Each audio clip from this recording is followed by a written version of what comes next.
La conferenza Stato-Regioni si è confrontata a Roma sul decreto del governo sui vaccini, approvato infine con il solo voto contrario del Veneto e della Val d'Aosta. Il testo, in aula al Senato, riduce da 12 a 10 il numero dei vaccini obbligatori, prevedendone altri 4 raccomandati e offerti gratuitamente dal Servizio Sanitario Regionale. Non si parla più di patria potestà per i genitori che non vaccinano i figli, ma di una multa da 500 a 3.500 euro, non più 7.500 come prevedeva inizialmente il decreto. Si prevede anche l'istituzione di una commissione tecnico-scientifica composta da medici indipendenti per monitorare il sistema di farmacosorveglianza. A 3 anni dall'entrata in vigore del decreto verrà poi fatta una prima relazione dalla quale si potrà decidere se far decadere l'obbligo vaccinale per una o più malattie.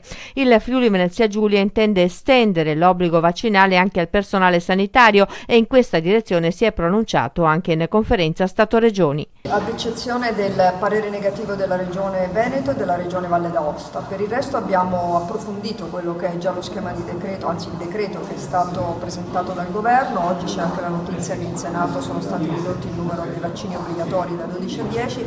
Per quanto ci riguarda abbiamo inserito una previsione in più che per noi è importante, cioè quella di estendere l'obbligo di vaccinazione agli operatori sanitari, anche perché evidentemente è una parte, diciamo così, del problema che va affrontata anch'essa. Del tutto diversa la posizione del Veneto, che attraverso il suo presidente Luca Zaia ha già annunciato un ricorso alla Corte Costituzionale contro il decreto e la legge che ne deriverà. Il Veneto, ha spiegato Zaia, non è contro i vaccini ma va avanti con il ricorso perché siamo convinti che la coercizione e questa forma di obbligo creeranno ancora di più l'abbandono vaccinale.